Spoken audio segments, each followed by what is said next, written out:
guys, it is now 3 minutes after the hour. Let's go ahead and get started. Welcome to class, everybody. Okay, so we are going to continue our series of lectures on the ANOVA. So today, we are talking about the repeated measures ANOVA, but before we get into the repeated measures, we'll do a brief review about the independent ANOVA that we've been talking about for the past couple of weeks. And hopefully, it'll be actually a very easy lecture today, because what I'm hoping you'll see is that the repeated measures ANOVA is just a very small build on the independent ANOVA that we've been working on now for a couple of weeks. So everything just kind of repeats on itself. So we'll talk about the repeated measures ANOVA. We'll talk about how we partition the variance using the repeated measures ANOVA. Then we'll go through one of the major assumptions for the repeated measures ANOVA, and then we'll talk about how to do this in SPSS. Okay. Before we do that, let's do our word clap. So I want you guys to think about just what you've learned so far. What is the main goal of the ANOVA?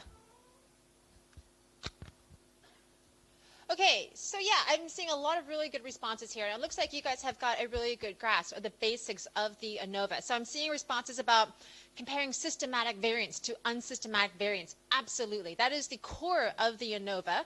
And that's actually what we're going to talk about more today, because of course the repeated measures ANOVA is just another type of ANOVA that compares systematic variance to the unsystematic variance. I'm saying something about comparing between groups. Yes, right? The reason we use the ANOVA is because we want to compare differences between the groups. Are the means of each of our groups different from each other?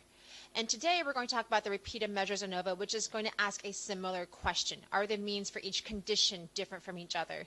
So the ANOVA is used to compare between groups or compare between conditions. It does this by comparing the amount of variance we can explain, the average amount of variance we can explain using our model. Using variance that is systematic to our treatment, our IV, relative to the variance that is unsystematic. Good. So I'm seeing a lot of similar responses here. So that's really great, guys. Let's see. Is anything else? Yeah, helps us know if there's a significant difference. If there is a significant overall F ratio, that tells us that there is a reliable amount of variance that is systematic to group assignment, which suggests that at least one group differs from another, right? That's what it means if we have a significant overall F ratio. And as you guys learned a couple of weeks ago, we therefore need to follow up with planned comparisons or planned contrast or paired comparisons. Good. All right, good. So yeah, it looks like you guys are all giving the same responses here, differences between groups, looking at variance that is systematic to unsystematic, so really great. So good. I'm glad you guys all seem to have a good foundation grasp on the ANOVA. Like I said, today we're going to talk about the repeated measures, which is just a very small step from what we've been talking about, but it's the same idea of comparing systematic variance to unsystematic variance. So hopefully today will be quite easy for you guys. Now, just before we get into repeated measures, I want to do a brief review about that between subjects, or the independent ANOVA. So a few weeks ago, we talked about the one-way ANOVA that has one independent variable with two or more levels. So you remember that we compared the effect of including a swear word in a message on the persuasiveness. So if we include a swear word at the beginning of the message versus at the end of the message, or no swear word at all, how does this influence the persuasiveness of the message? And this was a between subjects design, you recall. Different individuals experienced different levels of our IV. So some people got the swear word at the beginning, other people got the swear word at the end, and then a third group of people got no swear word at all.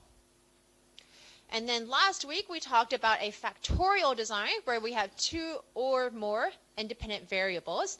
But again, we're talking about an independent design where different people experience different levels of our IV. So either you were shown a video or an image of a woman who is just either sexy or neutral, and you were told either that this woman is a manager or an assistant, right?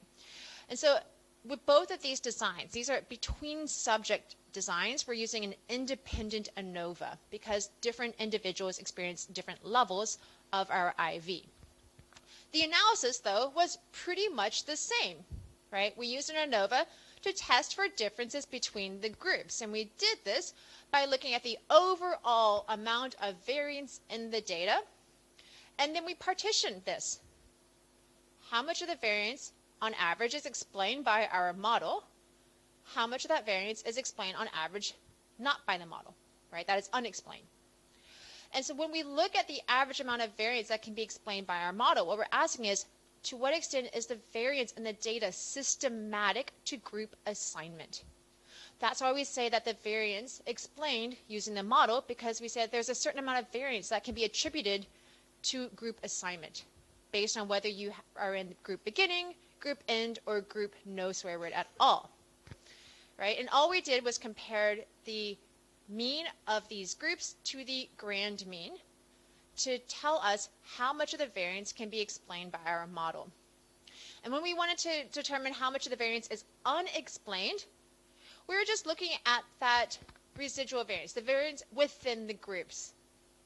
We can explain why people in group beginning tend to have higher persuasiveness scores compared to people in group no swear word, right? Because of our intervention.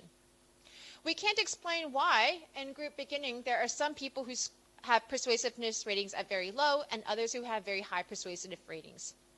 On average, we know that there is a difference in the persuasiveness because of our manipulation, because of our treatment. This is the explained variance. But there is some variance within groups that we cannot explain. That's just due to other stuff. And that's that unexplained residual error.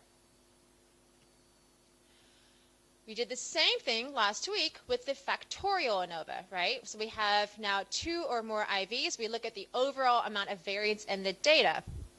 And we said, okay, how much of this variance can we explain using our model? How much of the variance can we not explain? How much of the variance is unsystematic? Now, the only difference here is that we divided up the variance we can explain with our model by the different factors, by the different variables. So how much of the variance can we explain using the main effect 1? So in this case, appearance. So sexy or neutral. How much of the variance can we explain using factor 2, which was the job, either a manager or an assistant? And then how much of the variance can we explain using the interaction? And together, these tell us the amount of variance that can be explained with our model as a whole. But you guys saw last week that we broke this down into variance that can be explained by each one of our factors. Those are those main effects. And the variance that can be explained on top of that by the interaction between our IVs. Right? But again, the whole idea of how we calculate this was the same. We calculate the variance explained by each of those main effects or by the interaction as the difference between what we predict using our model, right? That's the mean, versus the grand mean, what we would predict if we did not think about group assignment, right? And then the residual variance, exactly like we did with the one-way ANOVA. How much variance do we have within the groups that we just can't explain? That's due to other stuff. So the way we calculated the F ratio for each one of our ANOVAs here was exactly the same as we did with the one-way ANOVA. All we're doing is partitioning the variance of the model into each one of the sources of variance. Any questions so far? Any questions from last week, since we were on public holiday last week?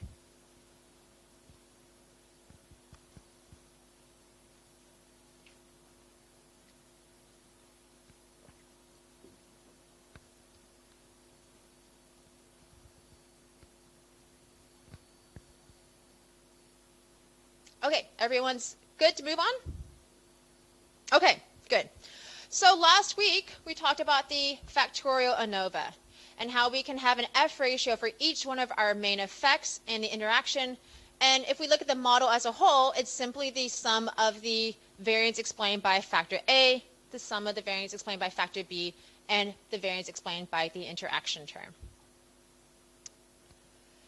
So the F ratio is simply a ratio of variance explained, the average amount of variance explained by the model relative to the average amount of variance that is unexplained. Exactly as you guys have already said, right? So it's the mean squares regression, or the mean squares model over the mean squares residual. And we can think of this in multiple ways. We can think of this as differences between groups relative to differences within groups, right? That's one way we might conceptualize this. We might conceptualize this as the variance that is systematic to groups relative to variance that is unsystematic, right? Variance that can be attributed to the treatment effect, variance that can be attributed to just residual error or extraneous variance or individual differences. All of these are saying the same thing, right? We have some amount of variance that is systematic to our groups, and that is used to calculate the mean squares model. Variance that is unexplained, variance that is unsystematic, and that's used to calculate the mean squares residual. Okay.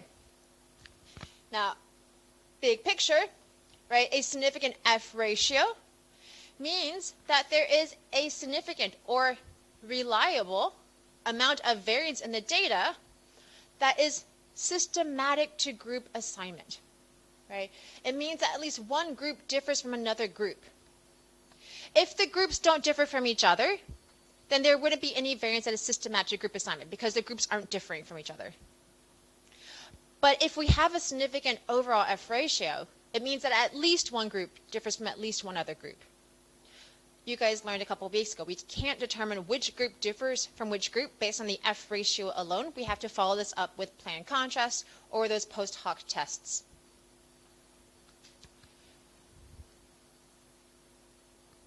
Okay, so interim summary.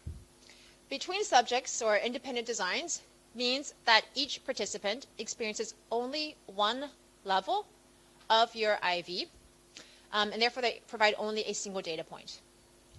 The ANOVA is a ratio of variance that is systematic and can be explained based on group assignment relative to variance that is unsystematic. And this variance would be attributed to residual noise. So you can think of this as the variance between groups relative to the variance within the groups. All right, any questions so far?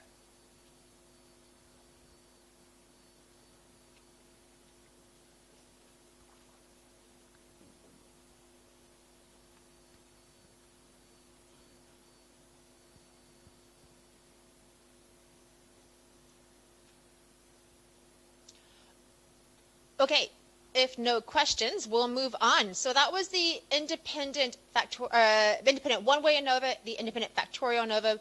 Those are using between subject designs. So now we're going to talk about a repeated measures design. Now guys, repeated measures, you guys remember learning this from 2131, is when all participants experience all levels of your IV. So for example, maybe you have a group, you measure their cognitive performance at the beginning of the night when they're not sleep deprived. You make them stay up all night long. So after 4 hours of sleep deprivation, you measure their cognitive performance again, and then you measure it again after maybe 8 full hours of sleep deprivation. So everyone goes through both the baseline, the 4 hours of sleep dep, and the 8 hours of sleep dep. Maybe you have a situation where you're looking at treatment as usual, CBT and CBT plus antidepressants. So you're looking at how people's symptoms are when they are just getting a normal treatment as usual. They're on maybe their waitlist control group. Then maybe they get into a CBT group. And then maybe you look at their behavior again, so same people, when they are given antidepressants to see how does this affect their depressive symptoms. Any kind of pre-test, post-test, follow-up kind of design is using a repeated measures design. So any time in which you have the same participants experiencing multiple levels of an IV, you are using a repeated measures design. And today's example comes from a paper by Stark, Kim, Miller, and Borghita. Here they are looking at the effect of including graphic labels on the appeal of various nicotine products. So they showed participants these different kinds of products. One was nicotine lozenges, another was low exposure cigarettes, and then they also showed them like oral tobacco, like chewing tobacco. And they put these really graphic warnings. You know, you've seen them in the shops, right, where they have like these really ugly pictures of people with cancer coming out of their mouths, or like those stoma holes, or just really nasty pictures like blackened lungs and stuff, right? And they put those on the packages to see how does this affect the appeal ratings for each of these products. Now, this is a within subject design, so everybody saw ads for all 3 of these products, and then they gave a rating for how much this product appeals to them. Okay. So they were rating the product appeal after viewing an ad with this kind of graphic warning label. Okay, so you guys know the ANOVA is here to test for differences between groups, but it's a we do null hypothesis significance testing, so it's testing the likelihood that these means for our different products are actually all from the same population, right? What is the probability that we would get these different means if our IV, the product we're showing people, has no effect? Okay. So it tests whether the means for each of our conditions are actually the same. In other words, our IV has no effect on product appeal ratings. And the differences we see between our conditions is just due to sampling error. So this is what it is the ANOVA is testing. You can think of this as it's testing for differences between the conditions. Now the ANOVA is an analysis of variance. So just like what we saw with the between subjects designs and the independent ANOVA, we need to figure out what variance can be attributed to our treatment effect, which is the products, and what variance is unrelated to our treatment effect, that is unsystematic to our conditions. So we know that these means are different. Are they meaningfully different? And is there some amount of variance that can be that is systematic to the group assignment? That's the question here. Exactly the same as with the independent ANOVA. Is there a variance that can be systematic to group assignment?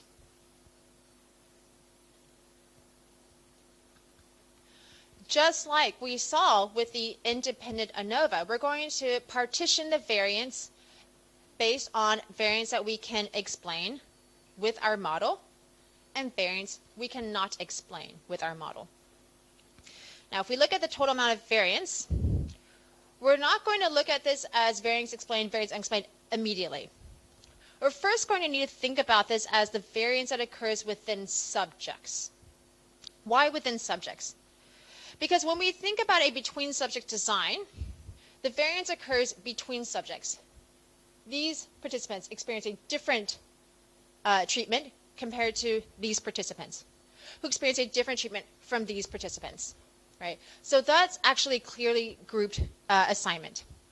And then within subjects design, everybody goes through all levels of the IV. So the differences we're looking for are not between participants, but we're looking for differences within the participant. First, I see an ad for cigarettes.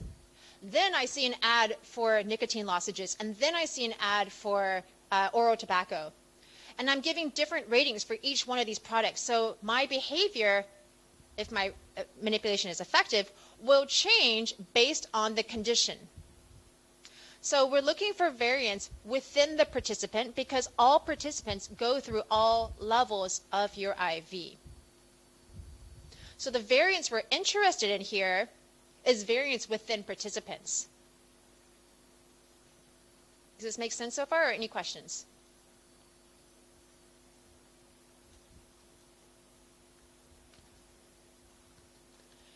So how much of the variance that we see in the data is within participants? Now, we still have some variance that is between participants. Okay, there is still some individual differences that contribute to the overall amount of variance, just like what we saw with the independent factorial designs. In this case, though, we're thinking about between subject variances that, somebody maybe just is more, put off by smoking. So just overall, they have lower means than people who are maybe more accepting of smoking, right? Or maybe you have some people who are just really upset by these graphic images. They have lower ratings overall compared to people who are not upset by these graphic images, or whatever it might be. So there's going to be still some variance between participants. That's fine. But that's not what we're going to be focused on when it comes to our ANOVA, because what we're interested in when we look at differences between conditions are still going to be differences within the individual. So we're going to remove the variance, statistically remove the variance that is due to individual differences. So we can isolate the variance that occurs within participants which is what we're really interested in. Now, you don't actually have to do this, right? But when we think about the repeated measures ANOVA, we are focusing on variance that occurs within the participant. Now, the rest is exactly like what we've talked about with the independent subjects ANOVA. We take that variance that is within participants and we're going to further partition this into variance we can explain using our model, variance that we cannot explain, right? So when we think about somebody, the one individual going from the nicotine lozenges to the low exposure cigarettes to the oral tobacco, there is some variance in their behavior that we hope is systematic to the condition. But there is going to be some variance that we cannot explain. We maybe won't be able to explain why somebody has exceptionally high ratings of appeal for cigarettes, or maybe exceptionally low ratings of appeal for oral tobacco, right? We're hoping we see some variance between appeal ratings for the different products, but there's going to be some variability within each product that we cannot explain. This is exactly the same concept for the independent subjects ANOVA. There is some variance that is systematic to condition, right, that we can explain with our model, some variance within each condition that we cannot explain. Okay, any questions?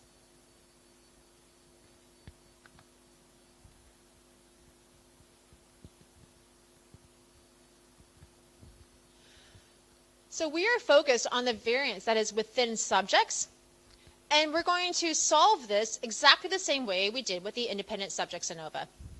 The variance we can explain with the model is the difference, the sum of the difference between what we predict with our model, which are the means of each condition, and what we predict using the grand mean. Exactly like what we did with the between subjects ANOVA. The residual variance is the difference between what we observe, so the actual data points, and what we predict with the model. In other words, the group means, or the condition means. So this is exactly like what we did with the between subjects ANOVA. Any questions?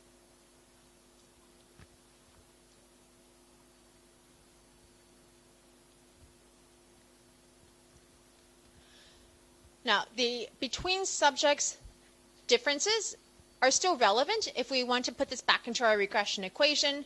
We might still want to predict somebody's score, so we can still use that between subjects variance in the regression equation, but the ANOVA is focused on the within participant variation. So that's what we focus on here. So in the ANOVA, just like what we saw with the between subjects ANOVA, it is a ratio. Variance that we can explain, that is systematic to our treatment effect.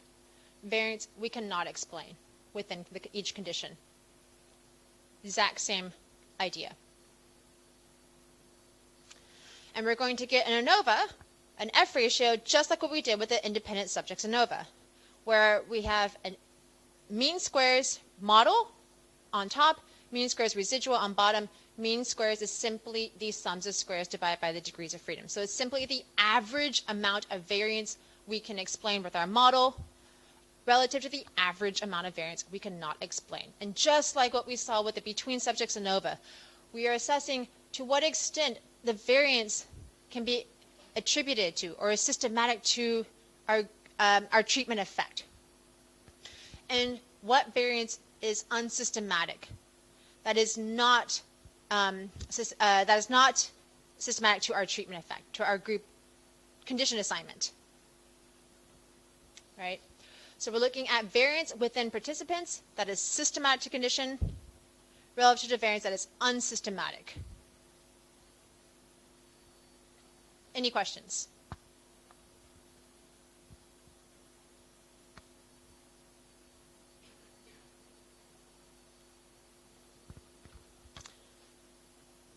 Okay, so repeated measures designs means that the same participants go through all levels or all conditions of the IV.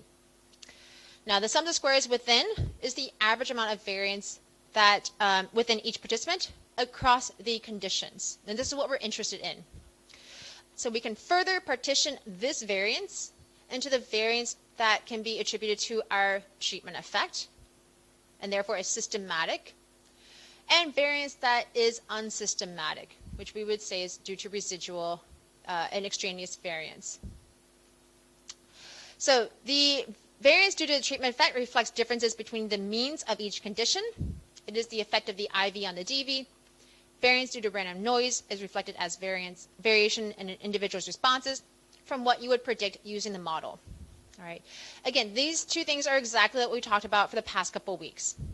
The only thing that is new here is that we are going to separate variance due to individual differences and remove that from our ANOVA term, because we're not interested in the differences between people, because everybody goes through all levels of our IV. So that's no longer relevant anymore. Otherwise, same ANOVA that we've been looking at for the past few weeks. Exactly the same. Okay, any questions before we move on?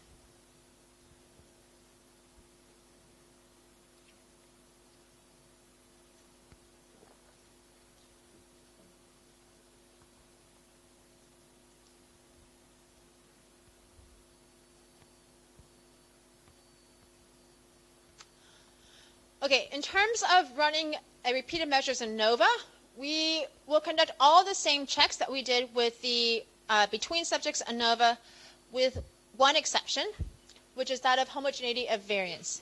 Sorry. So we would look for outliers, we would look for linearity, independence of errors, normality. If you have any violation, you can run a Friedman's ANOVA, which is the non-parametric equivalent to a one-way repeated measures ANOVA. This is also useful if you have an ordinal dependent variable as opposed to a continuous dependent variable. Now there's one additional assumption you need to check for repeated measures ANOVA, and that's the assumption of sphericity.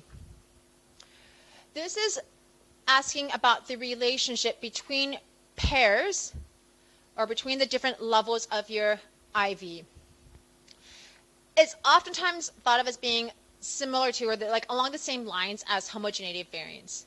You guys know that homogeneity of variance means that the unsystematic variance between groups is roughly the same. So the amount of residual variance in group 1 is roughly equal to the amount of residual variance in group 2, which is roughly equal to the amount of residual variance in group 3. Right? That's your homogeneity of variance assumption. We're going to look at a similar idea here for sphericity. This is asking whether the variance between the differences between conditions is roughly the same. So we would do this by first calculating a difference score for each one of our levels. So level 1, so in this case, lozenges minus cigarettes, lozenges minus oral tobacco, and cigarettes minus oral tobacco. And just calculate a difference score for each one of your levels of your IV. And you just do this for every one of your participants. Obviously, you won't need to do this for real. Like, I'm showing you how to do this manually so you understand what sphericity is, but this is, you know, we don't do things by hand anymore. But this is the idea, right? You're calculating a difference score for each one of the levels. Level A minus level B, level A minus level C, level B minus level C. And then we're going to calculate a variance statistic for each one of these different scores. So if we look at the difference between lozenge and cigarettes, what is the variance of these different scores? Calculate a variance for each one of your different scores, and then the question of sphericity is, are these variances for each of the different scores roughly the same? Do we have equality, right, homogeneity or equality of variances between the pairs of our IV?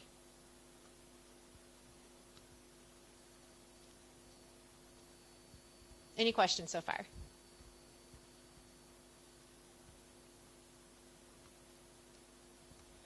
Now, sphericity does not mean that the means of each condition or the subject are the same. It also does not mean that the variances of each condition or subject are the same. So it doesn't mean that they all have the exact same variance. So if we look at the variance here, right, we've got 0.45, 0.54, 0.18. This is not the variance we're interested in. when we talk about sphericity, we're asking about the variances of the difference scores between each of our levels. This is the variance we're asking about. Are the variances for each of these different scores between pairs of our IV, are these roughly equivalent?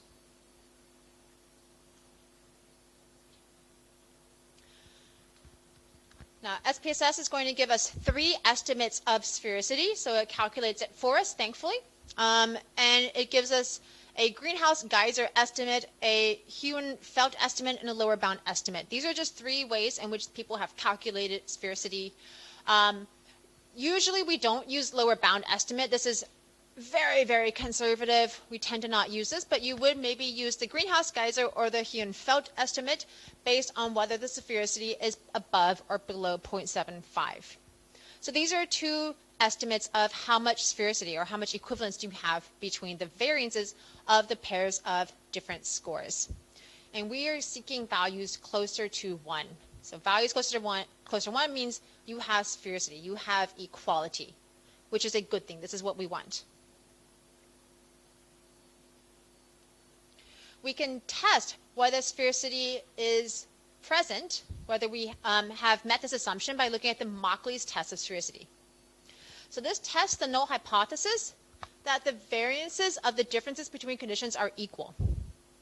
So it's testing that there is no difference between the variances. This is what we want, right? So sphericity, the assumption of sphericity says that the variances between the pairs of our IV are the same.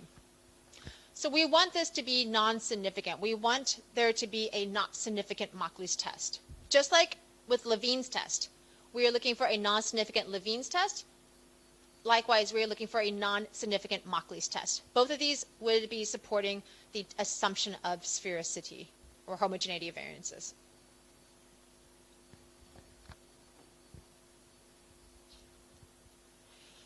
Now, what happens if you do violate the assumption of sphericity? No problem. There's a lot of things you can do. We can correct or we can modify our degrees of freedom based on how much sphericity is present to make our alpha criterion or to make our test more conservative. And you guys don't even have to do this. It's already going to be done for you. But what SPSS would do is it is going to multiply your degrees of freedom by the sphericity estimate. And this is going to reduce the degrees of freedom, which will make the test more conservative. So if you have violated the assumption of sphericity, no problem. You just look at a different point of the output table where it has adjusted the output based on the violation that has occurred. You can also use a MANOVA or a multi-level model if its sphericity is very severely violated, but these are quite advanced and beyond the level for PL2132. But these are options you could explore as well. Now, if you have violated the assumption of sphericity overall, you can use those corrections for the F ratio, and then you would want to apply a Bonferroni for any kind of post hocs that you're doing to be extra conservative.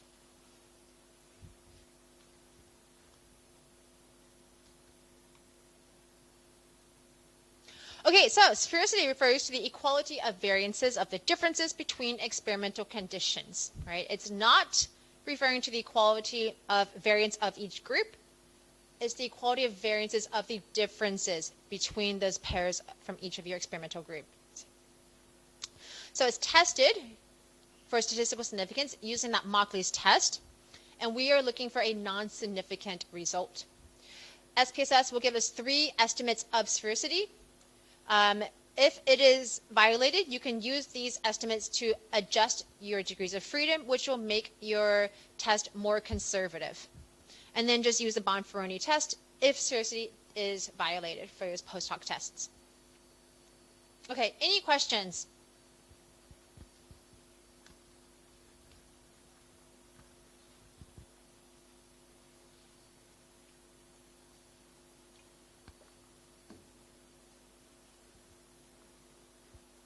Any questions about any of the theory parts of the repeated measures ANOVA?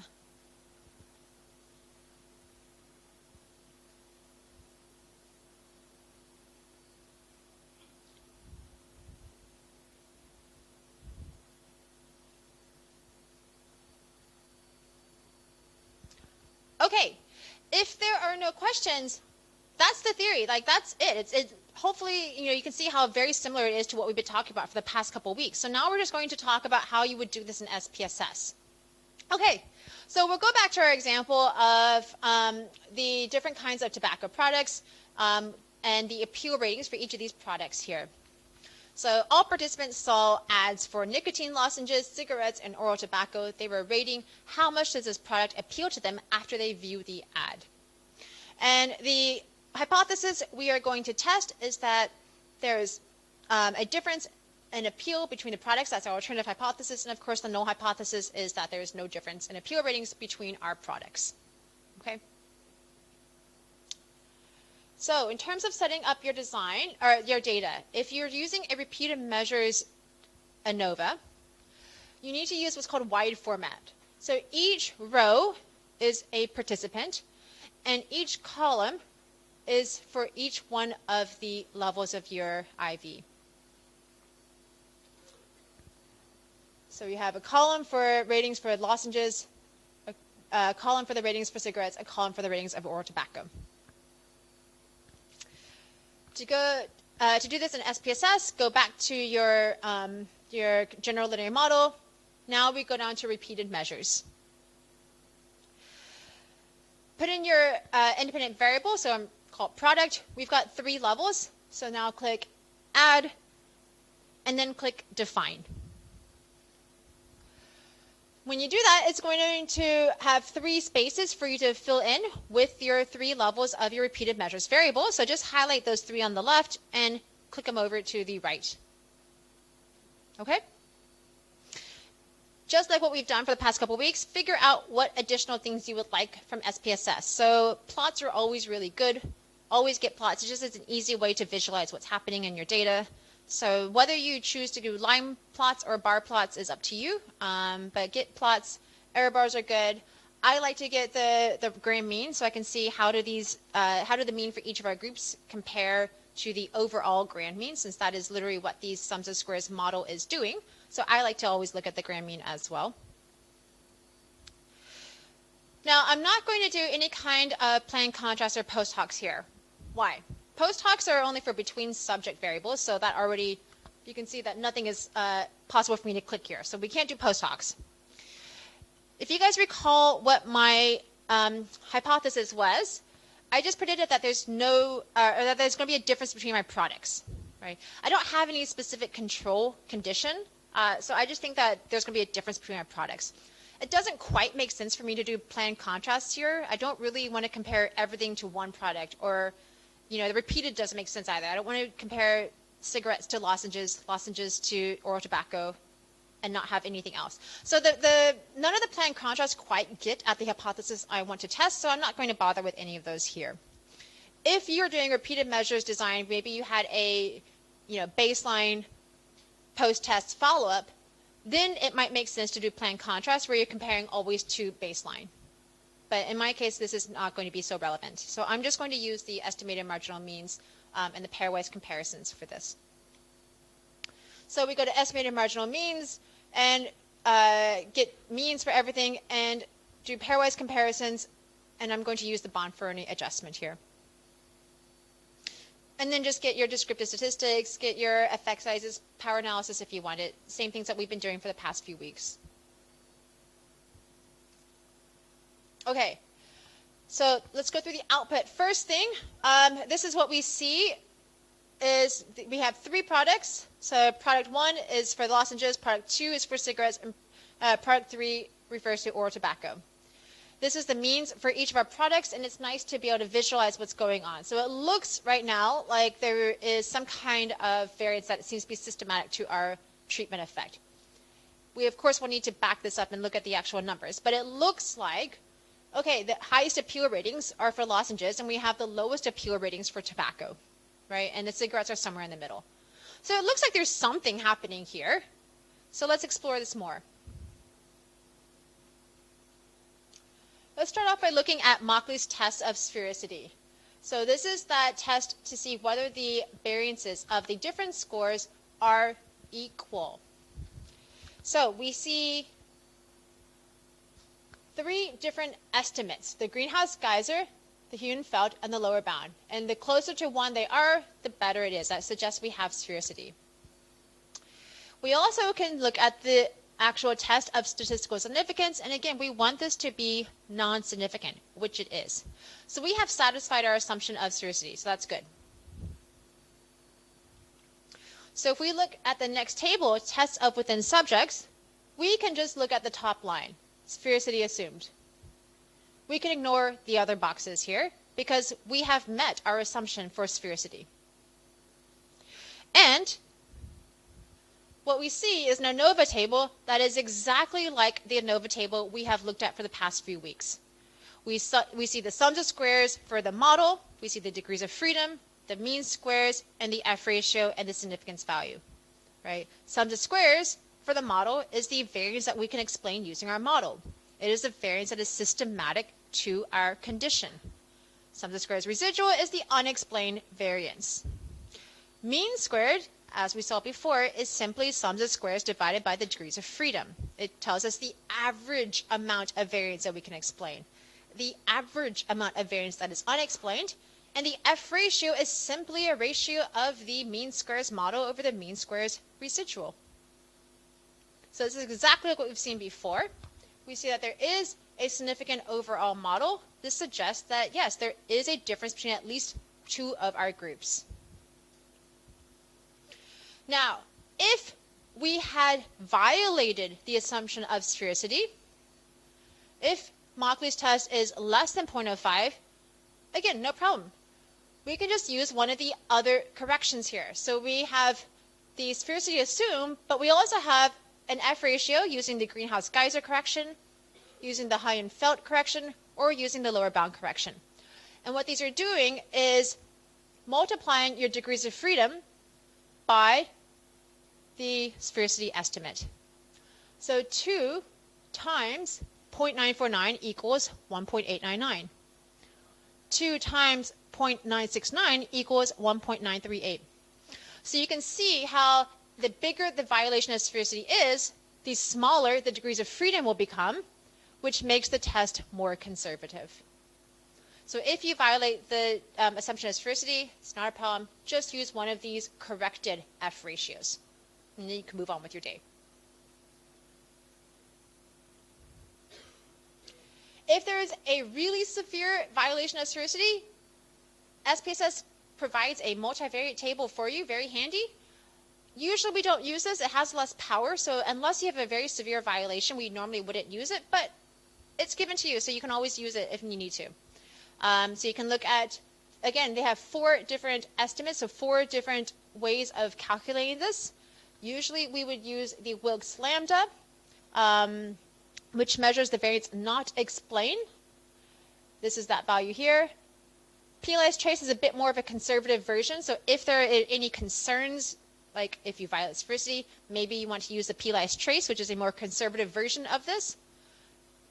We have Hotelling's trace and Roy's largest root. These are just usually not used. Roy's largest root is very liberal.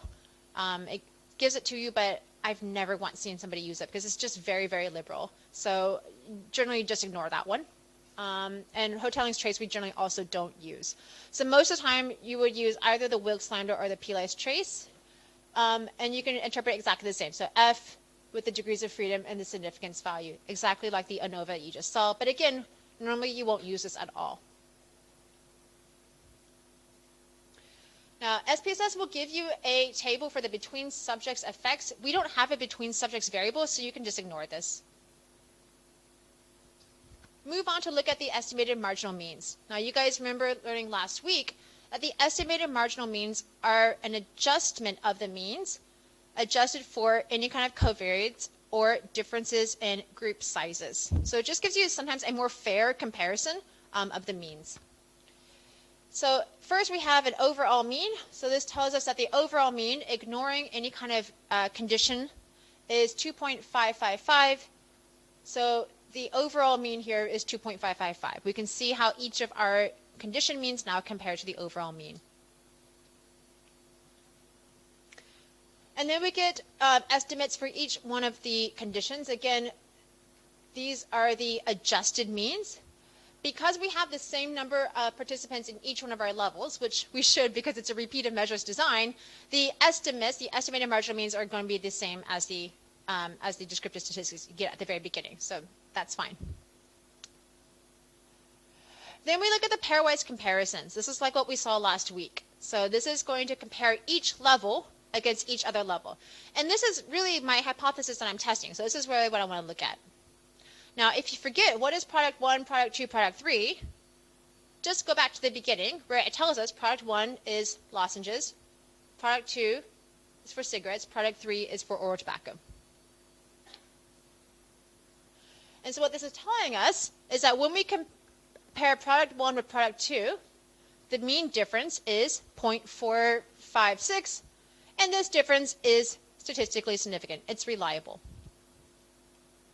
When we compare product 1, the lozenges, with oral tobacco, product 3, again, this difference is statistically significant, and the difference between cigarettes and oral tobacco is also significant. So this is telling us that we have a significant difference in the appeal ratings for each one of our products. So we can conclude from this that yes, there is a significant overall effect of our treatment, that the products do differ significantly from each other. In fact, there's a significant difference in each one of the products. So the F ratio tells us that there is a reliable amount of variance in the data that is systematic to each condition. And those pairwise comparisons tell us that each condition differs from each other. Okay, any questions so far?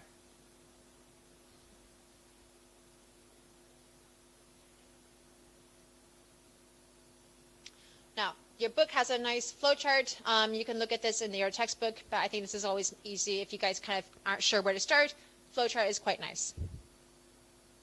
Okay, so quick summary. Check your descriptive statistics and the plot just to get an overview of what's going on. Check if you have satisfied that assumption of sphericity by looking at the Mockley's test. And if you have violated it, look at how badly you violated it by looking at those different estimates and use those to correct your F ratio. And then use a Bonferroni correction for those pairwise comparisons. So use the pairwise comparisons as a way of testing for differences between each condition, or planned contrast if you have a specific planned contrast in mind. Okay, so this is pretty much exactly what we've talked about for the past couple weeks. Any questions before we move on?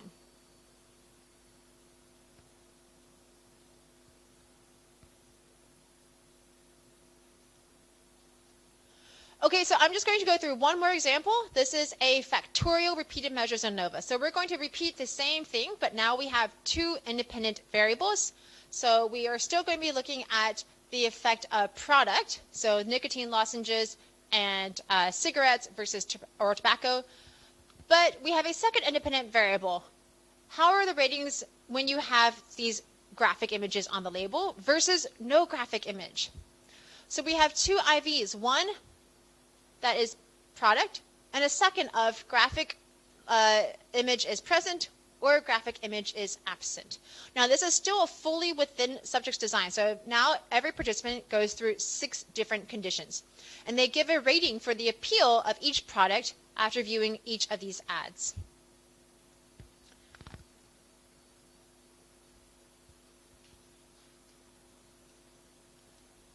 Now when we think about the ANOVA, we're going to break down the variance exactly like what we did last week. So last week when we did an independent subjects ANOVA, we partitioned the variance that can be explained by the model based on variance that can be explained by each of the main effects and the variance that can be explained by the interaction. We are going to do the same thing here. So we're going to look at the variance within the subjects that can be explained by each of our main effects, and the variance that can within each subject that can be explained by the interaction effect. And so we'll get 3 different ANOVAs, one for each main effect and one for the interaction, exactly like what we did last week.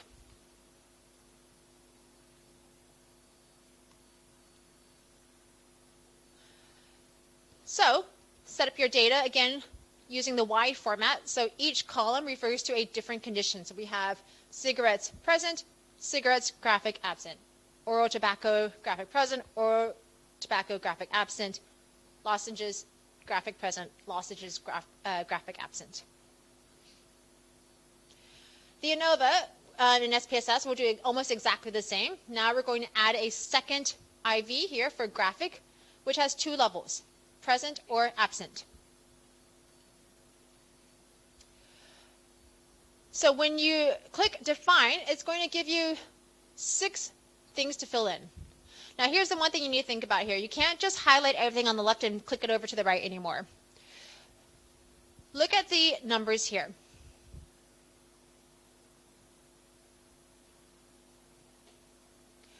So we have 1, 1, 1, 2, 2, 1, 2, 2, 3, 1, 3, 2. So what we can obviously see is that the first number refers to the first factor, right? So that has 3 levels, lozenges, cigarettes, and oral tobacco. And the second number after the comma refers to the second factor, present or absent. So when you add your variables on the left to those over on the right, you need to add them in the correct order here. So what you're going to need to do is add lozenges present, lozenges absent, cigarettes present, cigarettes absent, oral tobacco present, oral tobacco absent. Now you could have added these actually, I could have said cigarettes present, cigarettes absent, followed by lozenges present, lozenges absent, followed by, right? So that doesn't matter so much, but make sure that you're adding these in the right order such that the first number refers to the variable that has 3 levels, and then the second number refers to the variable that has 2 levels. Okay, does this make sense to everybody? Any questions?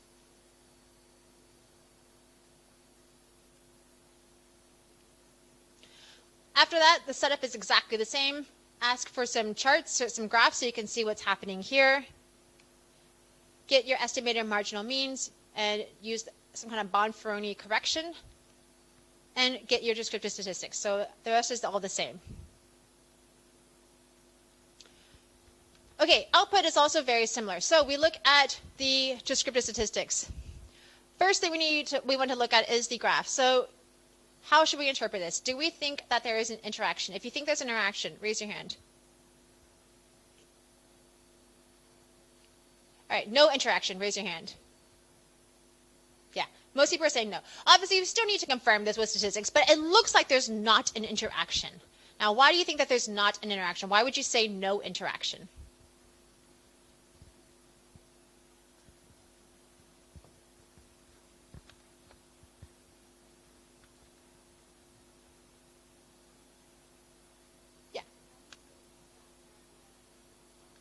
Yeah, great. The lines look parallel, right? What we're saying is that it doesn't really seem to matter whether the graphic is present or absent. The participants tend to say that lozenges have the most appeal and oral tobacco has the least appeal. And it doesn't matter if there is a graphic present on the label or not. Or put another way, it doesn't matter what the product is. Having a graphic present reduces the appeal versus having no graphic present.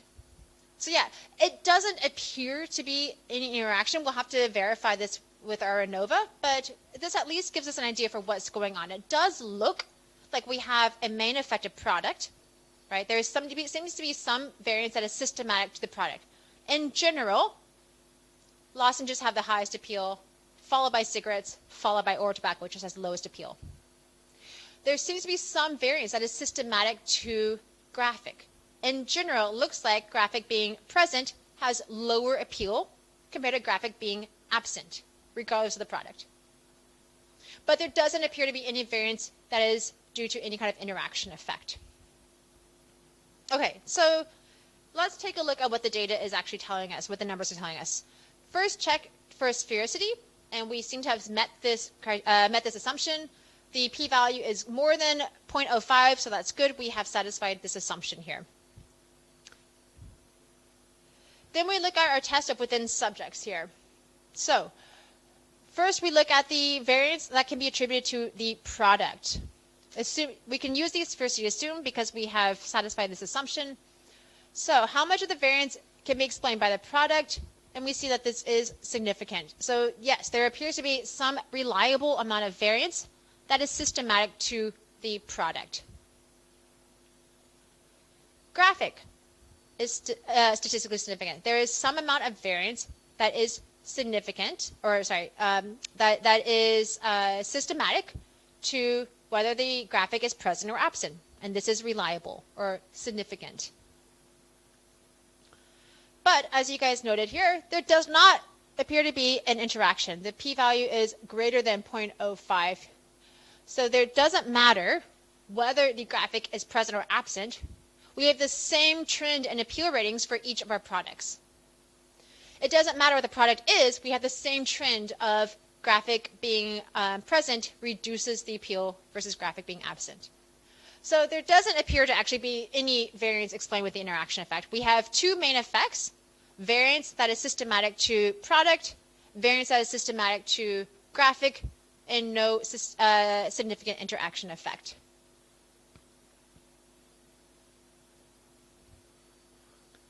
Now we can break this down further to see where does the significant difference lies. Because again, when we use the ANOVA, it tells us that there's a significant difference between at least one condition and another condition. It doesn't tell us which condition varies from each other. So we can follow this up with our pairwise comparisons. So when we look at the pairwise comparisons for main effect 1,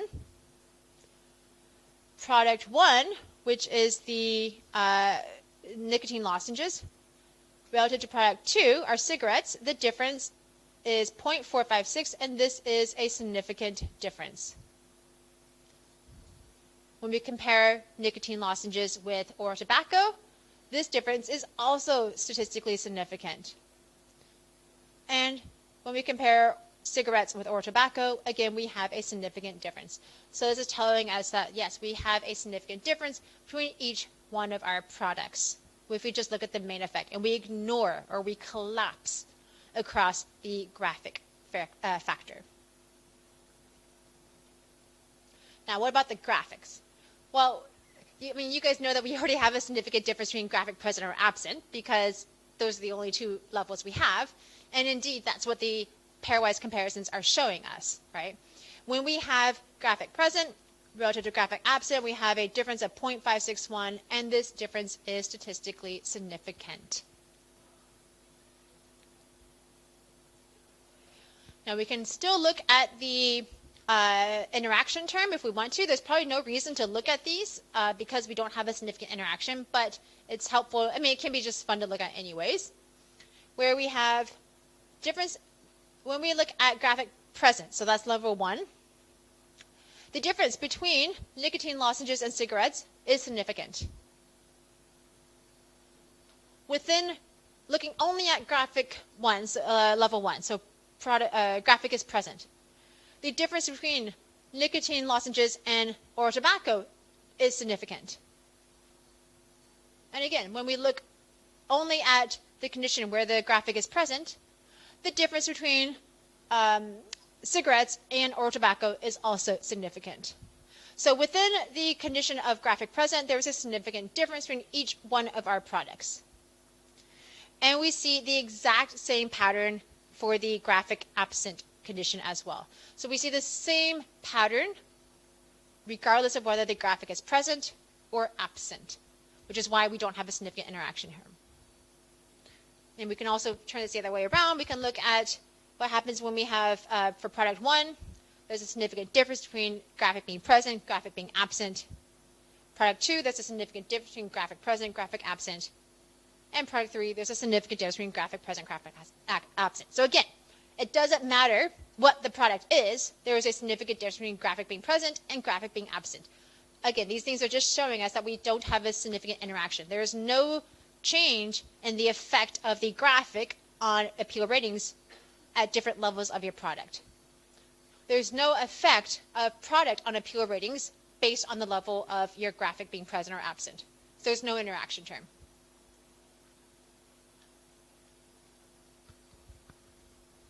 Okay, so to summarize, just like in the factorial independent ANOVA, A factorial repeated measure ANOVA will partition the variance, the model variance, into the variance attributed to each one of your main effects and the interaction term.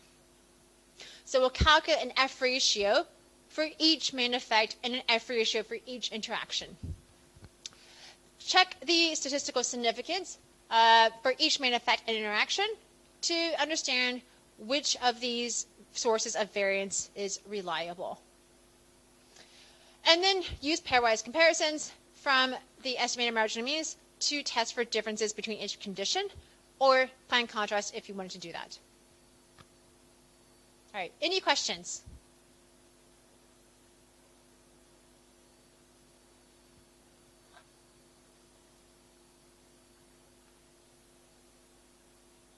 Okay, in terms of conditions of use, so when do we use the repeated measures ANOVA?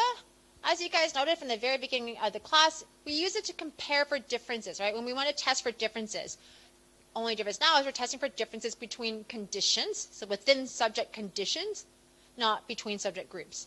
So we have one continuous dependent variable, one or more categorical IVs, but this categorical IV should be within subjects. It's a repeated measures design. Use test for those same parametric assumptions that we've done before, so linearity, no outliers, normality, but also test for sphericity.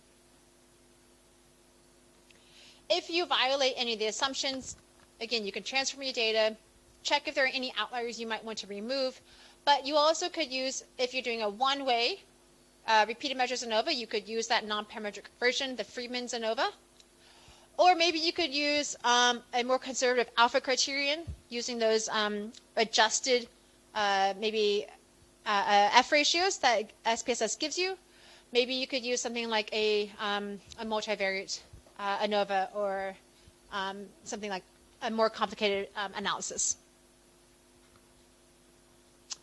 Okay, so to write up your results, same things that you've been told to write to include for the between subjects ANOVAs. So include the statistic, degrees of freedom, p-value, effect size, any kind of plane contrast, pairwise comparisons that you might have. And then, yes, graphs and tables are always useful.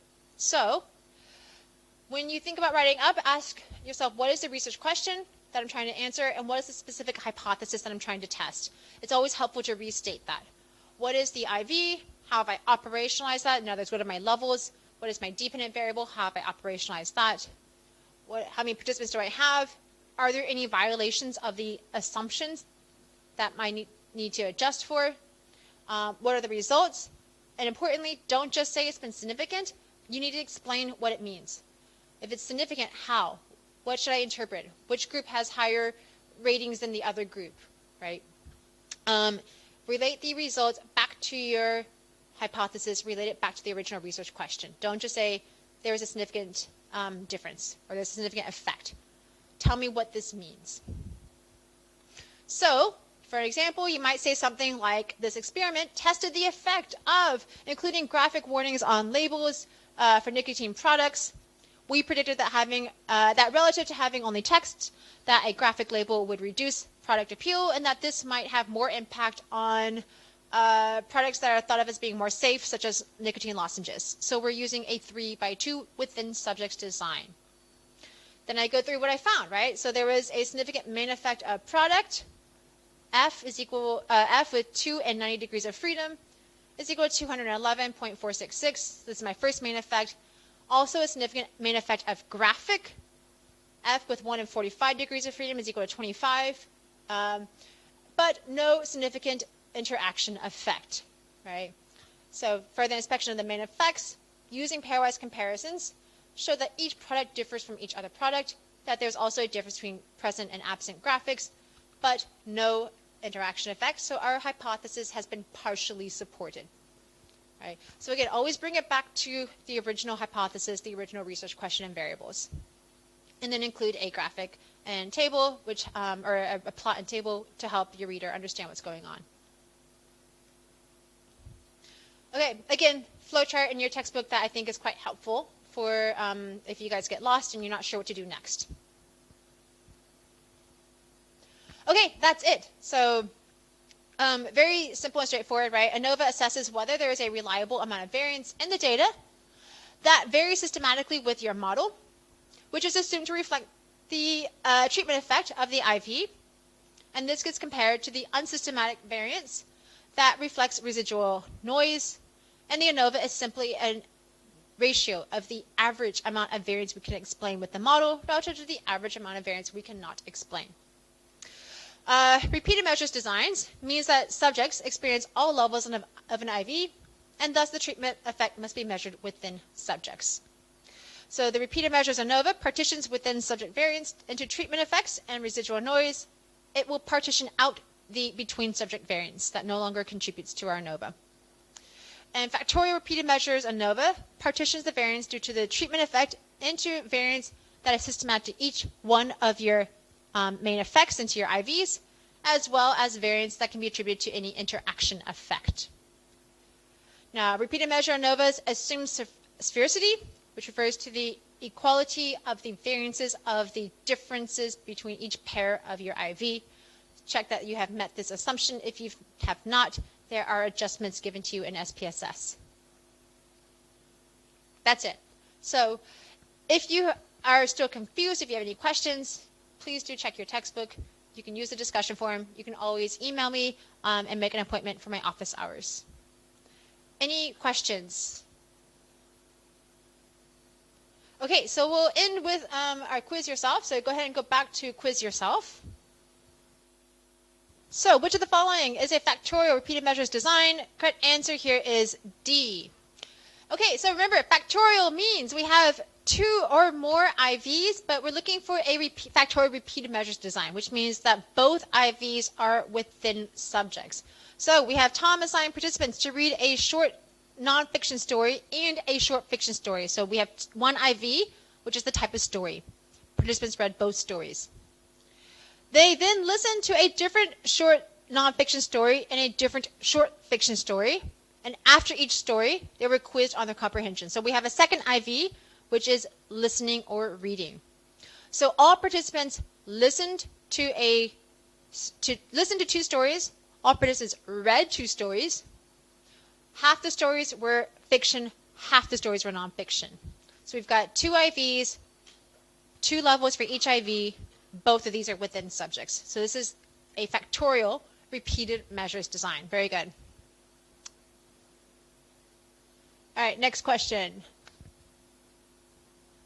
How is the linear model for repeated measures ANOVA different from the linear model for between subjects ANOVA? Okay, we have a bit of a three-way tie here. Correct answer is individual differences are modeled separately from residual noise. So if we think about that linear model, right, it has different terms. One term is for the treatment effect. One term is for the residual noise. And then we had another term, which was the between subjects effects. That was the individual differences. So in a between subjects design, between our individual differences gets lumped together with residual noise, right? If we think about it between subjects design, the reason we have a difference between group 1, group 2, and group 3 is due to both individual differences, you guys are not the same people, and also just extraneous variance and just various noise that can contribute to differences between groups. In a repeated measures design, the same people go through all levels of my IV. So what I'm interested in are within subject variance, and I'm going to extract the between subject variance because it's no longer relevant. It's still modeled in the regression equation, but it's separated from the residual variance.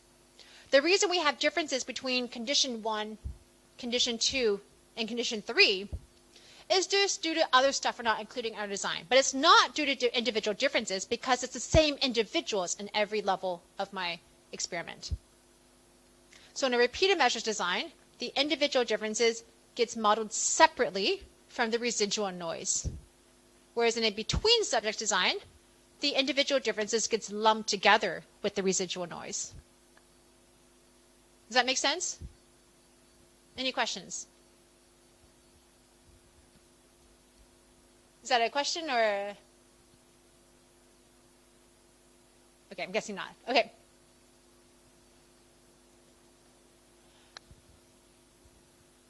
Okay, so Renee and Emily participated in a repeated measures experiment.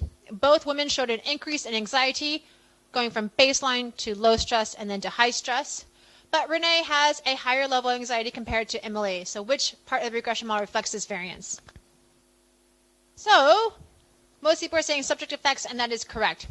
So the subject effects is the between subject variance, right? Those are the individual differences. So the fact that one person has an overall higher level of anxiety, that is an individual difference. Both women are showing the same trend across the different experimental conditions, but one person has just an overall higher level of anxiety compared to the other. So that would be modeled in the subject differences.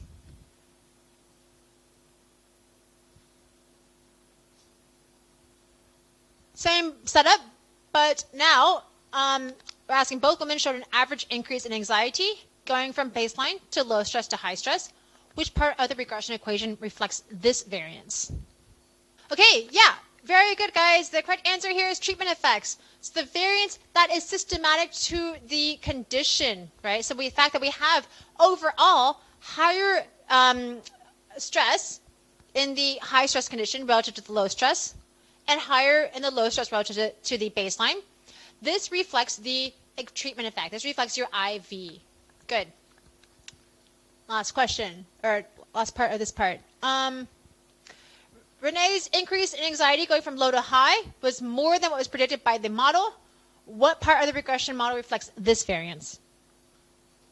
Yes, correct, guys. Residual error. Right? Yes, they're showing a increase in stress that is systematic to group condition, or sorry, to treatment conditions. So that's correct for treatment effects. But one person has more stress than we expect, right? And that's the residual variance. We can't explain why this person has a lot more stress than we expected. It's, we can explain why the high stress has more anxiety ratings than the low stress condition. But we can't explain why somebody has a lot more anxiety in the high stress than what we would expect based on the mean. So good. Okay, what does the F ratio represent in a repeated measures ANOVA? Last question. Okay, the correct answer here is C, the amount of variance between conditions that is explained relative to the amount of variance within the conditions that is unexplained. This is the exact same idea as the between subjects ANOVA. Just substitute group for the word condition, basically. All right. So if you think about the condition, right? Condition 1, condition 2, condition 3. We've got cigarettes, nicotine lozenges, and oral tobacco. The F ratio is the amount of variance between each condition, between each repeated measures condition that we can explain, relative to the amount of variance within each condition that we cannot explain. So we can explain why ratings for oral tobacco are lower than ratings for cigarettes, which are lower than ratings for nicotine, because that is what our model predicts. That is the model we have, that is the intervention that we've attributed, that we've implemented. We cannot explain why somebody has very, very low ratings for oral tobacco, or why somebody has very, very high ratings for cigarettes. That's variance within the conditions that we cannot explain. And this is the exact same concept as the independent ANOVA. That is a ratio of variance between groups, which we can explain with our model, relative to variance within groups that we cannot explain. So exact same idea. Right? The only difference between a repeated measures ANOVA and the between subjects ANOVA is that we have removed the variance due to individual differences. Otherwise, the ANOVA is exactly the same. Okay, that's it, guys. Last thing is your turn. So go back to your example using the mice who got concussions. And the past few weeks, I've been asking you guys to do ANOVAs using the mean latency. But in fact, you guys have seen that there are 5 trials, right? So those 5 trials were averaged together to create that mean latency. So I want you guys to practice using a repeated measures ANOVA, a one-way ANOVA, to see is there a difference in escape latency as a function of the trial. So trial 1, trial 2, trial 3, trial 4, trial 5. Okay? Any final questions before we finish? Okay, guys, thank you very much.